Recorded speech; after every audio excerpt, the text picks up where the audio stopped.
Jetta and Barb Billington from our very own Center for Educational Innovation. And they're gonna be talking about a topic that's really relevant. Like it or not, AI is coming at us fast and furiously. It's arriving very quickly.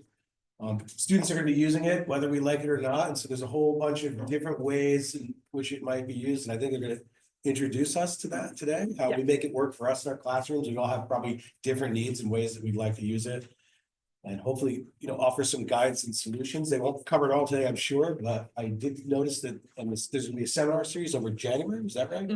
January, and there's a couple AI offerings, course offerings in that. So if that's something that interests you, be sure to register for those. And so with that, I'll turn it over to Mary and Barb. Thank you. Thank you very much.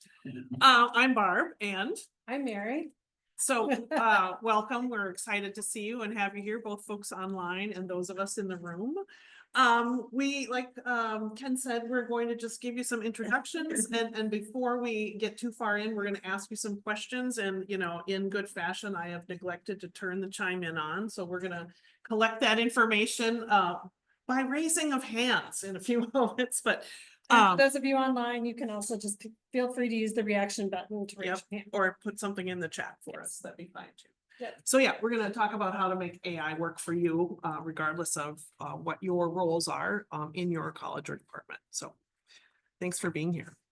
So we're going to be thinking about accessibility considerations today. We're going to make our best effort to read all the text on each slide aloud so that that everyone is on board with what we're doing. We're going to describe images that we are showing, although we don't have very many. We've used high contrast colors on our slides to help folks see them both online and in person.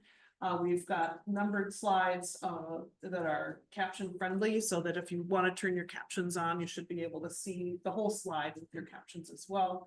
We tried to use plain language and visuals to make things visible for everybody. And we have a QR code and the link here for you if you'd like to open up the slide deck for yourself or have access to it later. So that's part of what we're thinking about there. Yep, and so the Z link is z.umn.edu/A0YM. And you're welcome to use this slide if you would like to use it for any workshops or presentations that you create. I got this slide from a colleague at the Morris campus. And it's just, I use it for every workshop I do, and I find it to be a really good reminder for myself to make sure that I'm presenting in the most accessible way possible. And the image here is the little accessibility icon with the blue circle and the stick figure in the middle. Which is about my level of art right there. Stick people is what I can manage.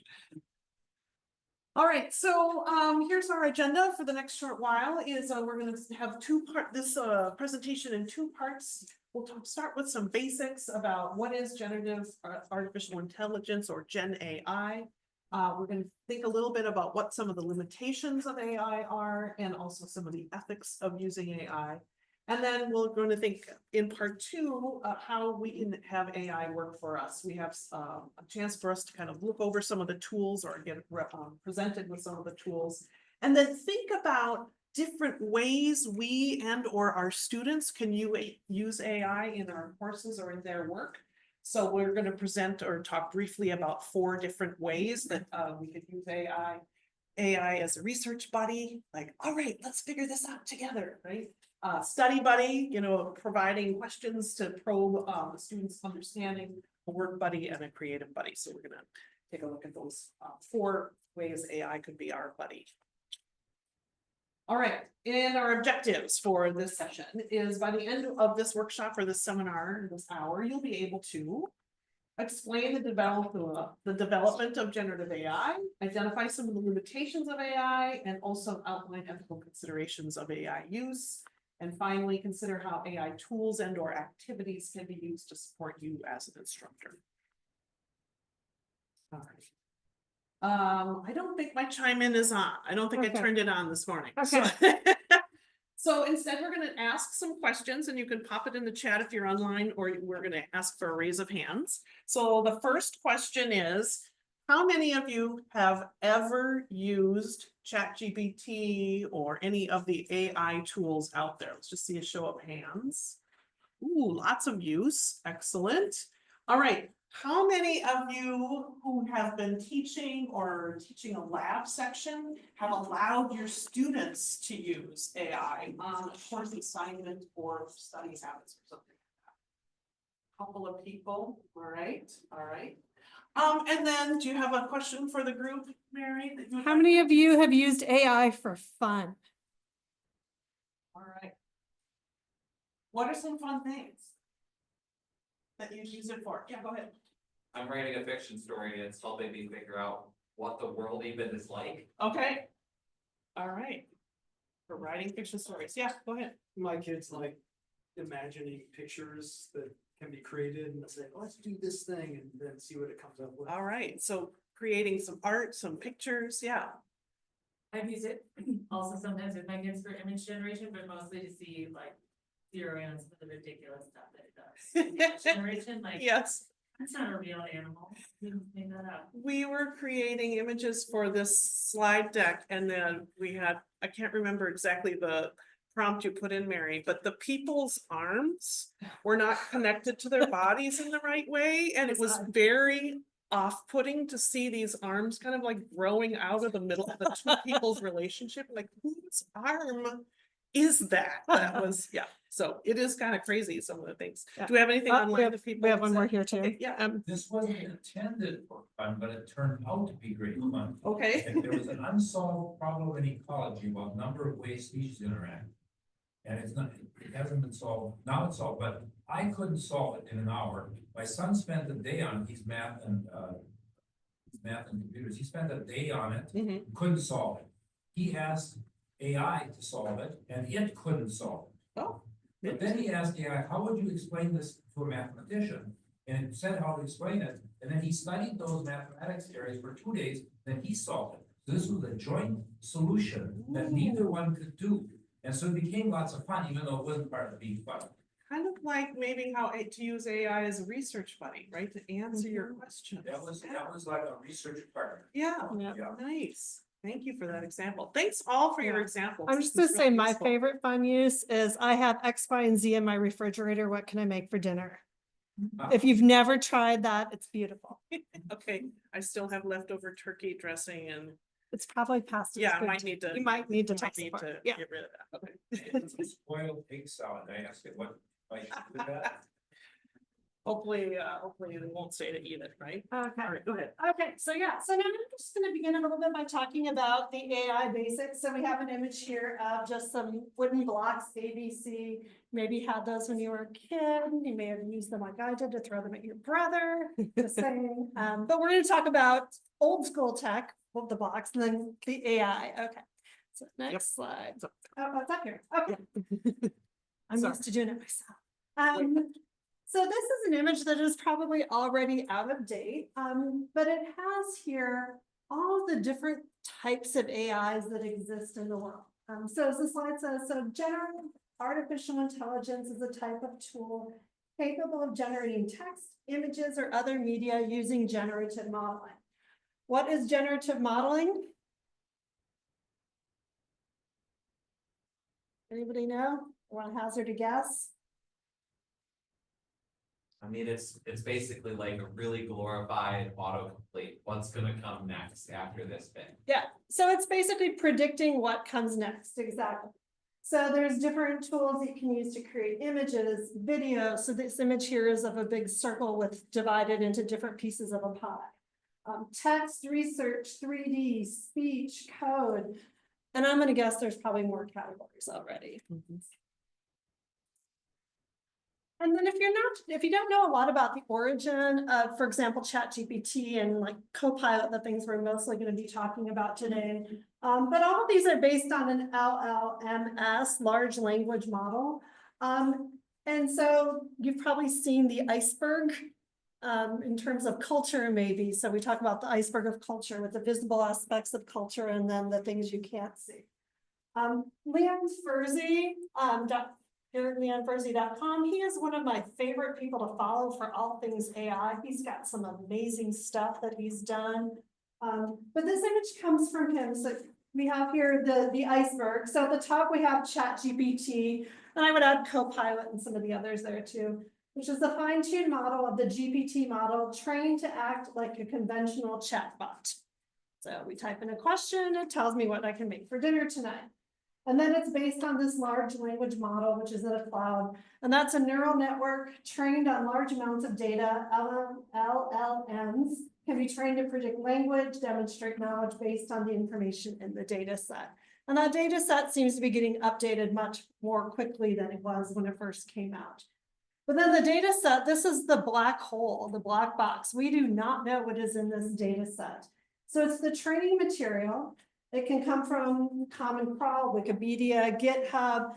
It just scrapes all of this stuff from the internet. And that results in some of the problems that we have with AI, because it's just taking all of this information without really any sort of discernment about whether it's useful, it's correct, it's fair, etc. So AI is not new. This came from a book, or maybe it came from the university. I don't remember. It's in the You want me to notes. put all Yeah, up but yeah. at once or? Yeah, you can put them all up in that. So if we think about, 2022 October, I think was when ChatGPT was released, and we all went, oh dear, what are we going to do now? But really, if you look through this, you'll see the origin. 1943, the concept of neural networks was introduced. Then 1955, the term artificial intelligence was first introduced. 1959, the term machine learning is coined. At some point, I'm gonna go back and look at all of this stuff and see the context. That's interesting. 1993, autocorrect is introduced by Microsoft, and we all stopped learning how to spell. 1997, Deep Blue wins at chess. So that was the landmark when Deep Blue was able to defeat a human. 2001, the Roomba was born. I've never thought of my Roomba as being artificial intelligence, but I guess it is, and I'm so grateful for it. 2011, Siri comes alive, and then shortly thereafter that, Alexa. And then in 2022, ChatGPT took over the world. So this has been building over some time, but it was that slow build, and now we have that explosion. My best friend had a baby in 2010. Her name is Siri. Yes, it's been an interesting childhood in life for her so far. So what are the limitations of AI? And this is in part based on the fact that AI, the large language models have, for the most part, indiscriminately scraped data off the internet. Well, I asked ChatGPT, and this is what he told me. Bias and fairness. So, it takes things from sites like Reddit and some other really horrible stuff. Reddit has its purpose. But it just takes it all, and there's a lot of really bad things in there, bad language, all of that. So it doesn't understand context and nuance, but it is getting better every day. With every new release, it's getting better at that. Accuracy and reliability. You've probably heard of the AI hallucinations. Barb's going to talk about that later. Privacy. One thing I think is really important for us to share with our students, that whatever you put into AI becomes part of their training set. Unless you're using the University of Minnesota Copilot, which is sort of walled off and keeps our information, our things from going into the great big black hole of the data sets. But it also has our IP addresses and things like that. So that's something that we need to be thinking about as we use AI. And then there's the ethical concern. So for example, one of the chatbots recently advised someone to take their own life. That was in the news, and the parents are suing whichever, I don't remember which one it was. But there's a lot of things ethically also about the amount of energy that's being used. Equity and access. There's just, and again, Leon Furzy has got a great set of materials about the ethics of AI. And then this book is this came out last year or earlier, maybe it was just earlier this year. Teaching with AI. It's a pretty good book. Like all things that are now published in paper, it's probably already losing some of its, things as things continue to be developed. But one of the quotes I did like from this book was this one here, which is that humans remain better at applying data laws in cases to truly new situations. So while AI can do a lot of things for us, we still have the advantage for now in this area. Yeah. good. All right, so, we're gonna switch gears here and think a little bit about what we need to know about the ethics of AI, and Mary's talked a little bit about it. And the image we have here is, an image of two, faces in profile with exchanging of ideas, using gears as an imagery. Gears. So, the ethics of AI and using AI, and bias was the first thing that, one of the first things that Mary just listed on the list, previously.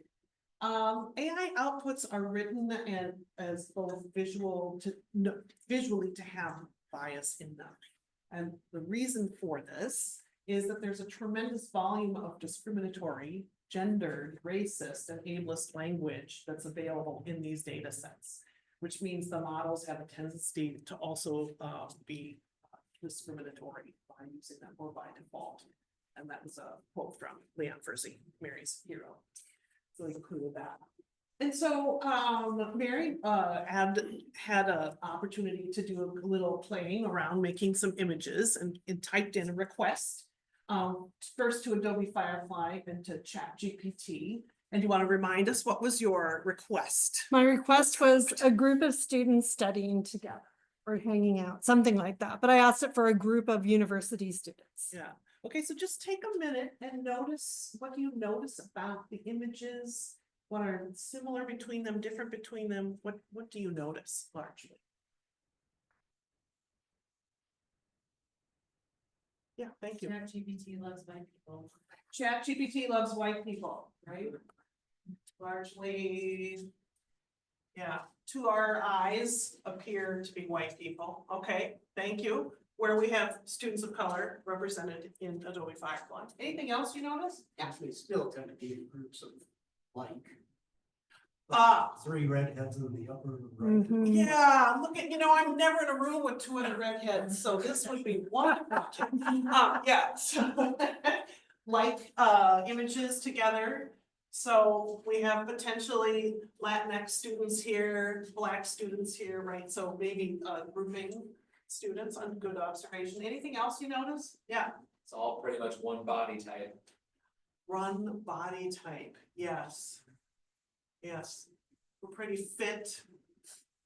And if we're down here, we're tan, right? Look at how much time these students have to tan. Yeah. Clearly have AI helping them get their homework done. I'm kidding, I'm kidding. Blue Yeah. sweater's got 3 items. Oh, weird blue sweater. Which one? This one? Yeah. Oh, yes. I've never noticed that before. Ooh. Oh, that is super creepy. Yeah, so people online, it's on the top row with Adobe Firefly, it's the third from the left. Take a look at his arms with the blue sweater. Good one. There's another hand somewhere. Oh, yeah. Visually, the males tend to be more dominant in images. Center, Or taller, right? Center, yeah, that's another good observation. Right, so as we create imagery or as we use AI to do this, we are still the curators of whether we accept these images as something that we want to use or not, right? Obviously, you don't have to use them to create them. But I noticed that ChatGPT has our students outside and Adobe Firefly has our students inside. Another thing, again, it depends on what you're trying to do, but there's definitely some bias in the creation of these images. And then the other piece that we wanted to address around this briefly is that because the training data, as Mary mentioned earlier, consists of this images that are scraped from the internet. They're images that are out there and the image that's pulling this data together without any sort of consent, right? So could be artwork that is being used to mimic things, could be personal photos, etc. So the AI created images are generally not able to be copyrighted either because we don't know the origins of where this is. So we have this US law underneath here that we probably all are aware of as educators. US law states that intellectual property can be copyrighted only if it was the product of human creativity, right? So our papers that we publish, our the models that we create, and et cetera. And the USC only acknowledges work authored by humans at present. Machines and generative AI algorithms therefore cannot be authors and their outputs cannot be copyrightable. Something to be aware of. So. No, we do. Okay, we're good. I think this is Yeah. me. Okay, yeah, this is me. So privacy, one of the things I mentioned before, so. Key thing that I think we need to know, and especially our students need to know, if they don't already know this, that whatever you put in the system will likely be used by the system. And that's why I really now am encouraging my students to use Copilot more for things that we're doing for our class, just because we know that it is walled off. But that's why you don't want to put, for example, your research data into ChatGPT, because it stays there, and you don't know what's going to happen. So this is a quote from Kemper. It says, "We all know not to give out personal information online. If you don't want it shared, don't post it. But anything you type into ChatGPT is collected and could end up being shared. So don't give it any information that you don't want the whole wide world to know." So I think that's a really important reminder for all of us. What about Copilot? So that's what we have here now. So as of 10/1/24, it was not possible to upload files, including images, PDFs, documents to Copilot due to Microsoft's integration of Copilot with Microsoft OneDrive. Since we are a Google campus and not a Microsoft campus, we can't upload these files. You can upload text, but you can't upload, for example, a PDF. And if you do try to do that, you will get an error that says, you'll get a message that says an error occurred when uploading your file. Please try again. Copilot right now, my understanding is it's sort of an experiment. We'll see how it goes. I don't know if Copilot will remain our campus-wide AI tool, like generative AI tool over the long haul. There's been discussions about Gemini from what I've heard. But just know that what you do put into Copilot stays within the University of Minnesota system, but you can't put on like like a PDF or a Word doc or anything like that. You just have to copy and paste the text over. And I think there's also limitations to how long that can be. Yeah. Can I ask you a question? Of course. Bring it to a website. Can you say read the information on this website? And I have not Oh, I tried that. haven't tried that. That's a good question. We could do that. I'm gonna guess you can. But yeah, I haven't tried it. Yeah, another thing I just wanted to state around ethics and pieces is that I've started to see faculty including language in their syllabi that say to the students, you may not upload any documents that I share with you on Canvas, your syllabus, the course assignments, tests, quizzes. None of that should be uploaded to any AI, generative AI. So to protect ourselves in some ways, I've seen that popping up on people's syllabi, and had a conversation with some grad students about that this semester. Like, is that important? Should we do that? I said, well, if you want to have it in writing, as you know, and that syllabus is our contract between us and our students, what they can expect of us and what we can expect of them. So could be a good place to put that. Okay. Reliability. So, is this yours? This is you. This is you. Okay, so this article just came out. I don't know if you saw this I see people giggling because you maybe saw this already. Professor apologizes for using fake AI generated citations in defense of Minnesota's unconstitutional deepfake law. So we pull up the next, click on the next thing. So this person, Hancock's declaration included hallucinated or non-existent citations to 2 pieces of research. And the irony is that the declaration about misinformation in AI was to include misinformation generated by AI. So that just was in the news here a couple of weeks ago. So anyway. My brain hurts thinking about Yeah, that. professor used AI to, support the, anyway. I don't know, anybody hear about that? Anybody? No, okay. Oh, well, wait. So it's linked there if you have access to the slides, if you want to read the article. It's pretty short. I pulled out a big chunk of it, but anyway.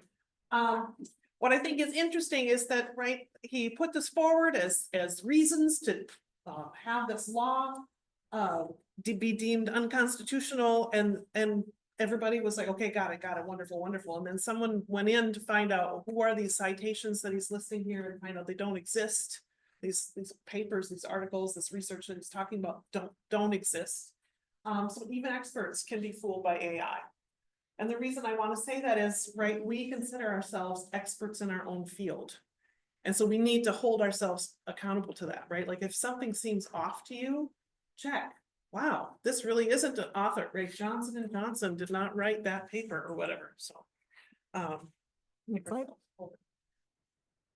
Okay, so we'll kind of slide into thinking about AI and academic integrity. Like, what does it mean to allow our students to use AI to generate assignments or portions of assignments, or even brainstorm for assignments?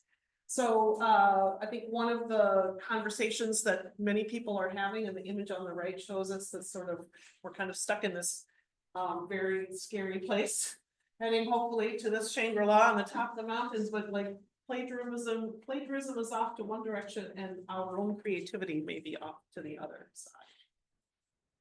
So this is I don't have an answer, right? But this is more of a conversation. When is using AI considered cheating, right? What do we think about that? Anybody have a notion, an idea? Have you thought about this already? Well, for sure, if you take an exam and put the questions in the AI and write down the answers, that's cheating. Okay, so you And I use did- AI to generate the answers Yeah, to I an tried exam. that on 8 questions from my from a final a couple of years ago. And it gave beautiful answers to all the questions. Oh, And one of them was beautifully written but wrong. oh. That's because it had not ever seen the paper that described it. Uh-huh, interesting. So if you're saying this, so now what I'm doing is I'm giving back to printed exams. Oh, okay. So hard copies of exams. and Copy students are- exams in where there's no computers. Yeah, so use your writing. Yeah, good. Other thoughts you have about when AI is considered cheating? Yeah.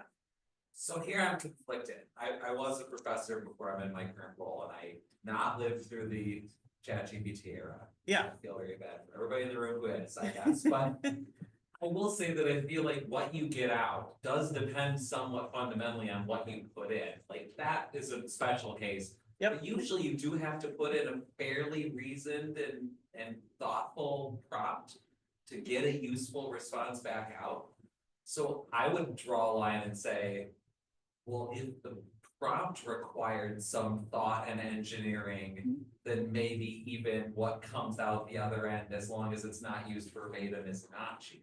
Okay, all right. So using AI as a study buddy, right? Here's my idea. This is what I'm thinking. You put your idea out, your well-phrased idea, and what comes back is a response that helps you synthesize maybe and pull all of that together. And then we tweak as students to make it our own. Sure. Okay. Anybody else have a comment or wondering about that? This is good. This is thought-provoking.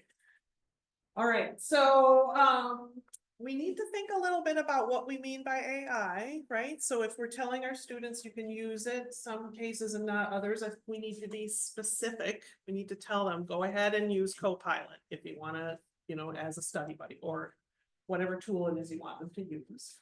And I mean, obviously, we're not going to use our Roomba to help us answer our questions, but So I want to add a quick anecdote here. So I teach a course for the international grad students who are or will be TAs.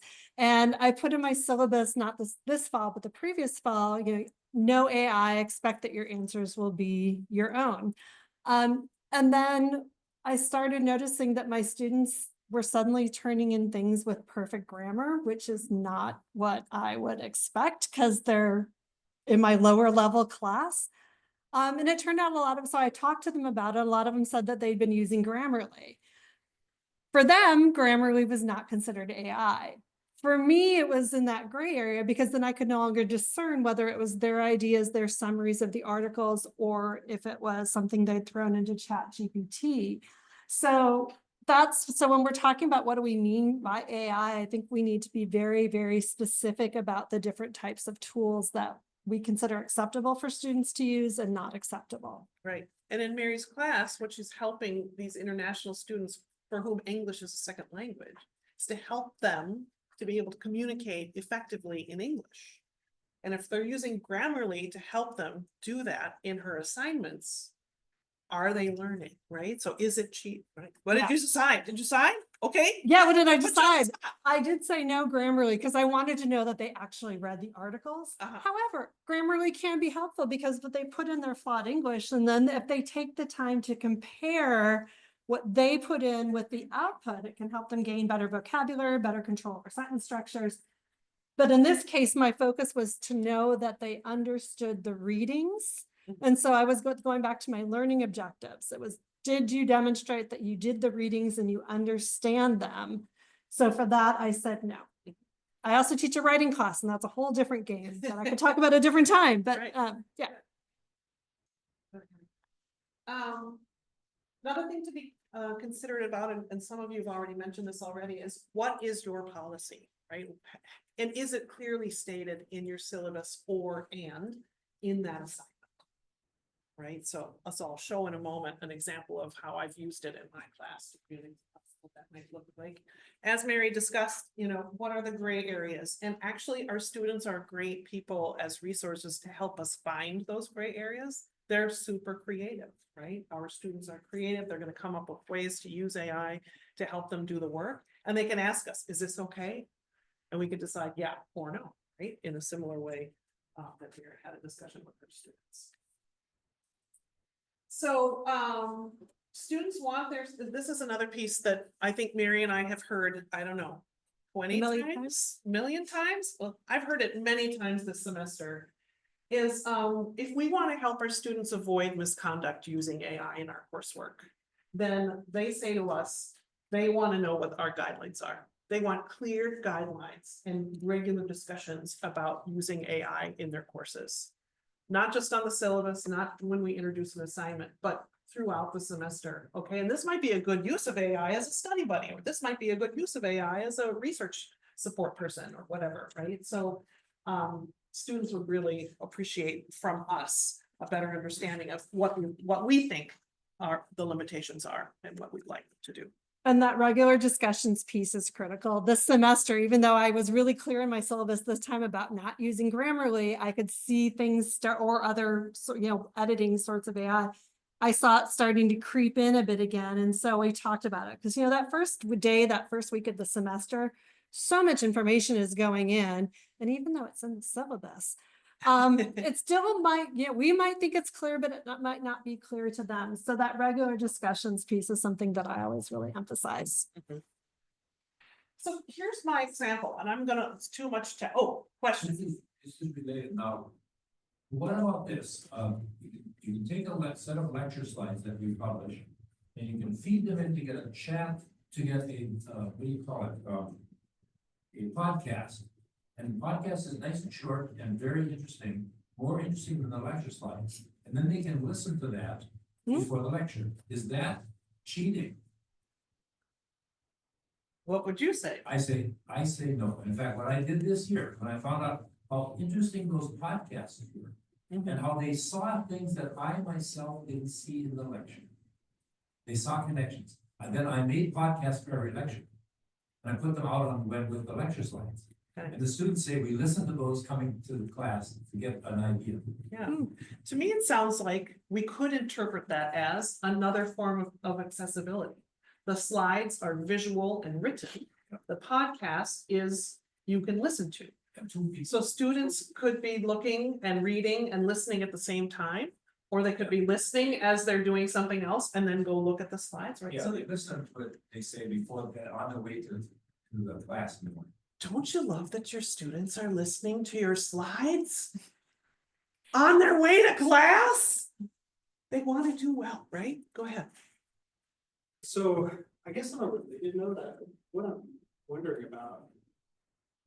I think back when I was in high school or college, if I was assigned, say, a book to read, I could read the book or I could go get the Cliff's Notes. Yes. And was using the Cliff's Notes and not putting time in to read the book considered cheating. And one would argue probably. Or at least it wasn't getting the point of the assignment, which is part of us being able to take that information ourselves think about it, process it, extract it's important, get that out. Right. If I assign a paper to students and they just plug it into AI, say summarize this for me, and they get a page of summary notes or whatever, they read that. And maybe that lets them answer the questions on the exam, or that they can maybe even have a discussion in class. But I'd argue that they've cheated themselves out of like that learning process, and it certainly isn't what I as a professor am trying to build in terms of the skills of how their brains are functioning. Right, So to synthesize on their but own. it's not like they're using a tool that's available to them, so this is the tension for me. Yes, And I can't stop them from doing that, like, there's no way to detect it or to know about it. So the question is, how do we guide them so that they kind of know that they need to take their medicine? yeah. Even though it doesn't taste good. I think that takes us back to our previous slide, like students want to know what our expectations are. And some of Mary and I attend quite a few presentations of faculty who are using AI in their coursework this semester and also last spring. And what I've heard from a couple of those faculty members, Rochester was one, I'm forgetting their name right now, but it was not quite the wild west, but it was like, use AI on any assignment, right? Like it was very open and there were lots of ways that they could use it. And what they found is that the students are like, oh, we don't want to use it all the time. We have to learn too, right? So setting up the expectations, writing our learning objectives to include things, or learning outcomes to include things about synthesizing ideas, because you're going to be doing this on your final. Make sure you're synthesizing ideas as you go, right? So that they're continuing to value it. But you're right, in the end, we can't stop them from using it because we don't know. I certainly don't want to be a police officer around this, right? Like policing it. Do you have an additional thing? Yeah, so one thing you could do in that situation though, is you could demonstrate for your students just how insufficient that ChatGPT summary is, that AI summary. So you could put an article in, and it's just as an example for the class, put it in, take the summary, and then have the students critique it. And they could critique it together, you could critique it as a class, you could lead the critique, so that they're aware of what they're missing by just doing that, by No, just I'm getting not that sure summary. it's gonna be very much. So this is my point, is I suspect, I haven't tried this in practice, but it sounds like similar to your podcast thing, that it's gonna do a fairly good job of summarizing salient points, at least the points that you can expect students at this level to get out of primary literature. And so that's good enough, but the point is that they end up not getting anything out of it from a learning perspective, because they've got the facts out, but they haven't learned how to extract those facts themselves. And I think that's the hard part for me, is that they do just fine in terms of summarizing it. And like, if they were an advanced, like, professional that already had those backgrounds, it might be a nice study buddy that is an appropriate use of that tool. But because they never learn how to do the thing, then they're kind of hopeless when they end up having to at some point. That's what I work on. I just don't know how to actually work. Yeah, and part of me is wrestling with the idea is the only way to learn how to synthesize is to go through it in one way, or could, by critiquing a synthesis that someone else has done, a person or an AI tool, and critiquing that myself, helping me to learn, oh, this is what synthesizing an article looks like. This is what I need to be doing, right? So I'm wrestling with that. Question here, or comment and out there. Well, I think the other thing that I'm struggling with is just also trying to think what skills they're gonna need the most. So I think like, if we move to a world where they don't have to do their own synthesizing, they always have accessibility to AI, and it's like, okay, I got that synthesis, now my part is creating the next piece, then maybe that's not so important. But if that's an important foundational skill to push beyond what AI can do now, then they need that. And I think about this like spelling. I was one of those kids that I would always look for all of the above is the correct, because they all look good to me, and I don't worry about spelling it anymore. And it's probably not as relevant as it was back before. Like coding, that's something I teach, and I think you can do a lot with ChatGPT right now, but you're not learning how to do that skill. Right. And where do you draw, some students may not need that, they can get what they need for what they need to do through ChatGPT, and others need to learn how to do those things to push beyond current capabilities, and that's the tension I always Yeah. struggle with. And that makes me think about how when we write our syllabi or design our courses and we are writing out what our desired learning outcomes are for our students. Like if you have it in your syllabus that you want students to synthesize research articles, then there should be an assessment that does that. There should be lessons that talk to students about that. And we should talk about how, you know, this is something you're doing on your own. This is not AI. But if it's a skill that like coding and it's not part of your learning objectives or learning outcomes for your course, but you want them to code for some activity, go ahead and use AI, right? Like you're not critiquing them on that. You're not assessing them on that, and they can use other strategies. So that's part of what I think that has helped me. Is this in my learning objective? And I think, Mary, you mentioned that with using Grammarly, like understanding and interpreting the article was part of the learning outcome that she had for that. And so when students were using Grammarly to write their answers, we don't know that they're processing, right? So I think it goes back to looking at our syllabus and yes, and then really digging in on how do we teach that well and how do we assess them well. And all these things that you're struggling with are the things that everyone else in the world is struggling with right now. So you've got a lot of company. Yes, right. Yeah, what these two comments just brought to mind for me is like, whenever I would think about gatekeeping off AI for an activity, I'd want to ask myself, am I concerned in choosing that in only negating downsides, or am I maybe ignoring upsides to including AI in that activity? Because thinking about summaries, you're the only one now who can tell them their summary is inadequate, and you have finite time. But ChatGPT is excellent at telling me my summaries are terrible. And so if I do engage with it in such a way that I try and then have them critique it, they'll show me all my blind spots, they'll show me where I missed some stuff, they'll open my eyes to some things. There's a huge potential upside there too. In fact, that's probably one of the main ways I use ChatGPT, is to make sure I haven't missed something and to critique me, to knock me back down. And that's a really awesome way of getting some extra feedback. And that in of itself is a skill a lot of students need to practice how they should receive and incorporate. Yeah, critiquing what you receive is what I'm hearing, and like helping us to learn that critique. One more and then we'll keep on going. Yeah. Just as a quick follow-up, I think I really appreciate that comment, and I think this is why many of us are wrestling, because there are potential upsides if used with care. And I almost feel like in my classes, I get people that they tend to be fairly technical classes, but people come in with zero and sometimes a lot of knowledge. It's a big grade. And people want to get different things out of this class as well.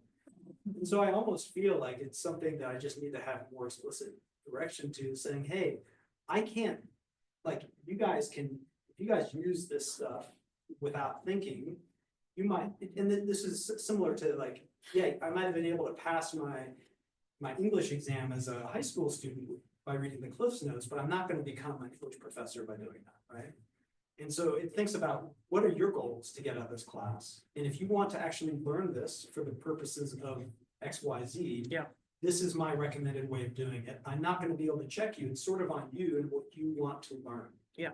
And I mean, at the end of the day, if we can't control it, if we can't police it, right, and shouldn't maybe, yeah, then we have to show them, we have to actually let them know, like, this is the valuable skill and why it's a building block.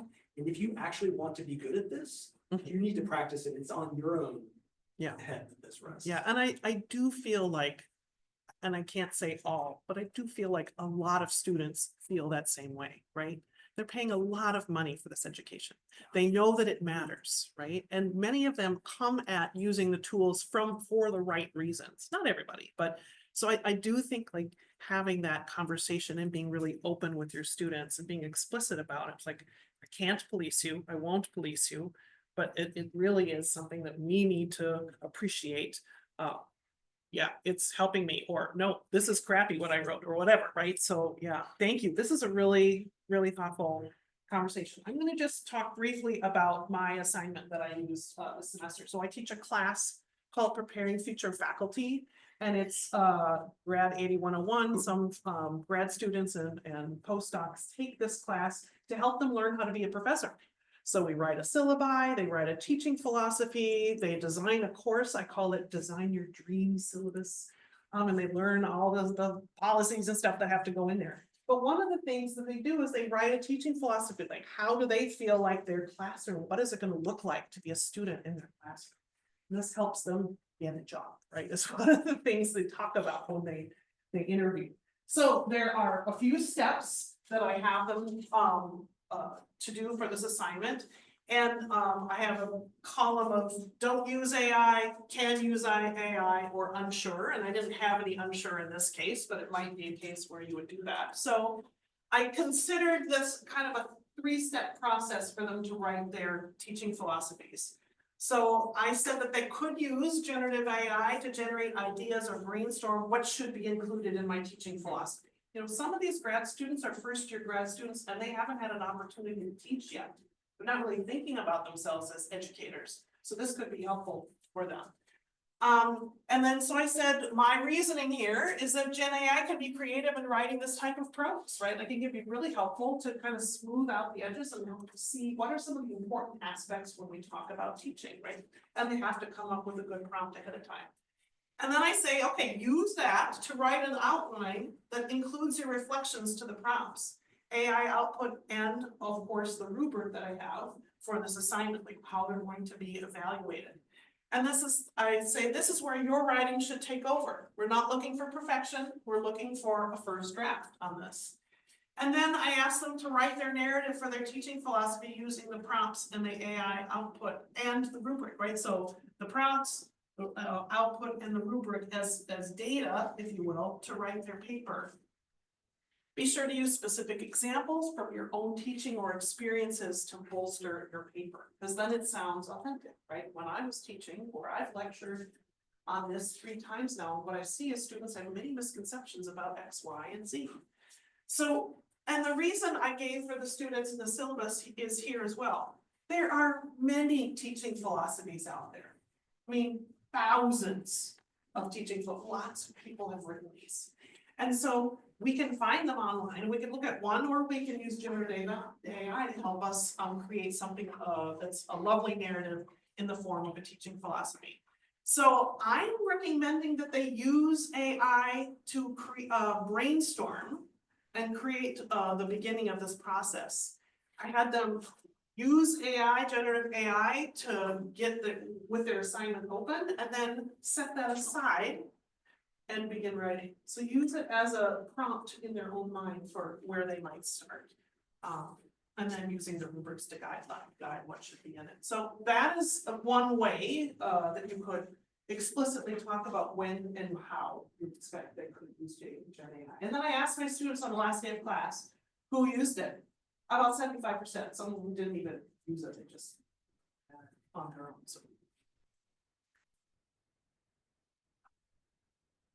Okay, this is me. Yeah. This is me. Okay, so we only have about 10 minutes left to do the second part of this, but I think we have a lot of really good, strong foundational conversations about just the use of AI.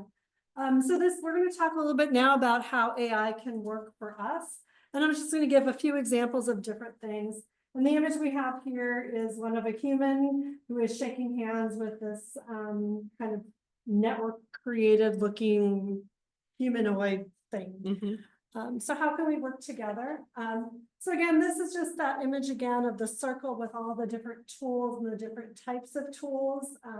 Just with speech, I was looking at a new one yesterday that was supposed to assess your English pronunciation, and it gave me a really low score in my regular accent when I tried to fake a British accent and then also speak with a Japanese English accent. I lived in Japan for a while. It gave me higher scores, so reliability. But anyway, so next. Okay, so this is just a very one thing here each things that you can use, different types of tools. For image creation, I do prefer Adobe Firefly over ChatGPT and DALL-E. And that's because it's generally free. But what I like is that it provides diverse images based on population data. So if you ask it to generate a picture of a doctor, here's a 50-50 shot, it will be a woman versus a man because about half the doctors in the US are women. It is based on US centric data, I believe.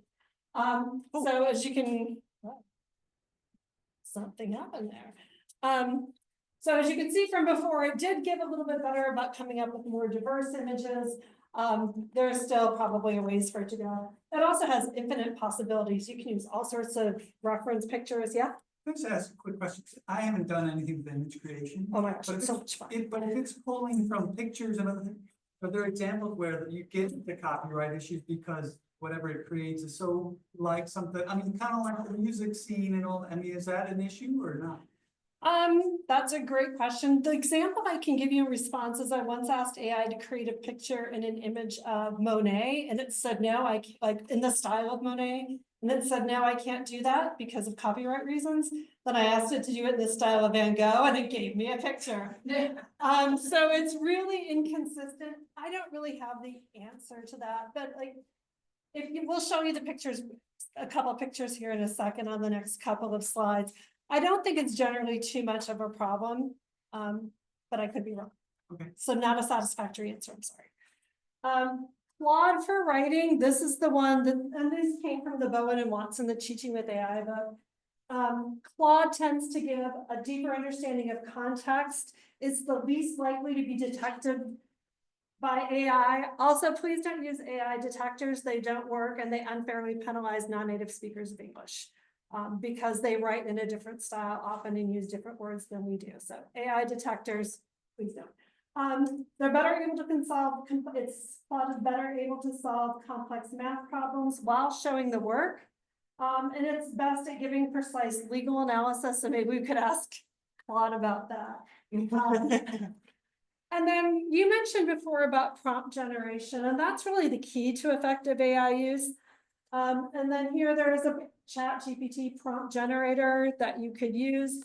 If you want to invest more time in learning how to do this, Coursera has a really great series of classes on prompt generation. They're done by Vanderbilt University. And it's just mind-blowing what you can do with the right prompts. Barb's like, I gotta check that. Yeah, I gotta check that out. So AI is a research buddy. So this is an image that we created using Firefly the other day.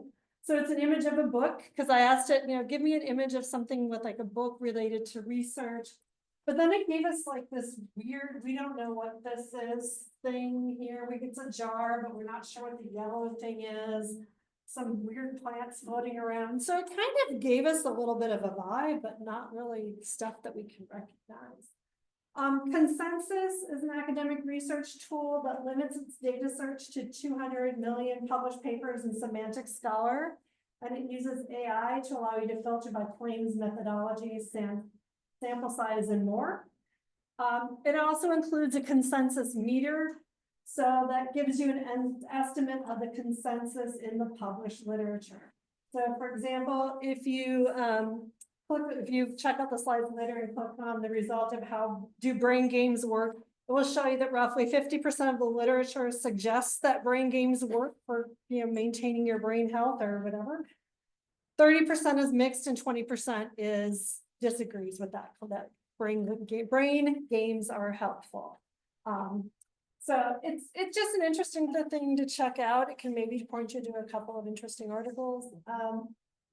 And then here's the one that research rabbit. So again, we asked Firefly to give us an image of a rabbit doing research. So we've got a couple of beakers. We have no idea what this is. To me, it looks like it might be used for some sort of substance inhalation. I think it's a microscope, but that it's actually attached to a Erlenmeyer flask, but I don't know. Thank you. You know the names of these. Yeah, so this is our research rabbit, for better or for worse. And also elicit, they work in a similar way. Research rabbit is more like Spotify for research papers. So you know about this, you should maybe know about those. Elicit might be faster for finding terms. And again, this comes from the Bowen book. It's a cute bunny though. Yeah. Can I make a comment about that? Yeah. I think this relates to your point of like defining AI, and some of this conversation, like, all these conversations are so interesting to me, because like Google Scholar does what you just said, Spotify for research. Just if I go to Google Scholar blank landing page, it shows me, here are like 5 papers that I think you should read because of what, and like. Yep. YouTube is doing that, like, Yep. every. Google- Amazon, every time I go on, last time you bought this, do you want this? Yeah. We are already using generative AI. Right, yeah. To give us information, so Yeah. it feels like self-dishonesty to be like, I'm gonna limit the use of AI when I do research. It's like, no, you're not, you just maybe don't know it. Yeah, true. And then just talking a little bit about some of the different ways that AI can help you. So AI can be a great creative buddy. And I was teaching a course for writing students for international graduate students this semester. And I had them use AI to generate ideas. And that's because, well, first of all, creativity depends on a quantity of ideas. We so often self-censor ourselves. This is a bad idea. Nobody was going to think that's interesting. ChatGPT does not judge the ideas it produces. So that's one of the really good things about using AI. You also need to have a willingness to experiment with different combinations and a failure to recognize or worry about the similarity with previous ideas.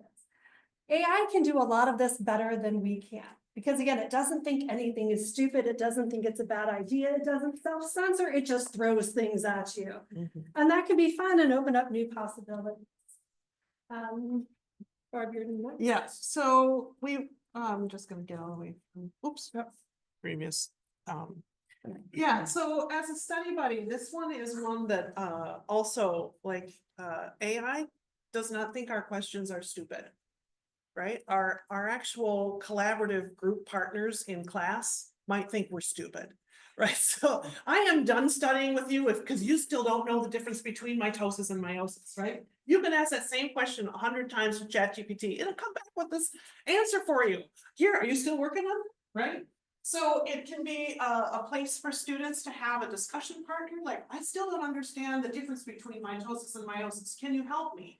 And then as they lay out the information there, it's like, wait a minute, prophase 1 and prophase 2, say more, right? So it can be a tool that you can use.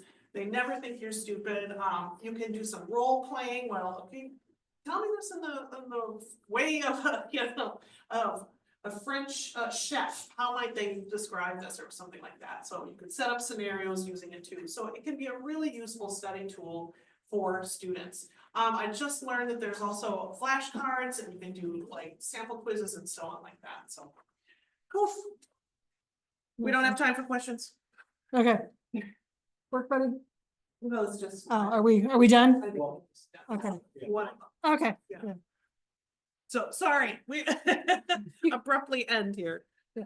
But we will we'll share our email addresses if you have specific questions for us. The slide deck is available to you. Thank you for generating some questions and sharing your use of it. Yeah. Sorry. Oh, okay. Thank you for stretching. It's been an hour sitting, so thanks everybody for very much for coming. Yeah, so the last page of the slide deck has a bunch of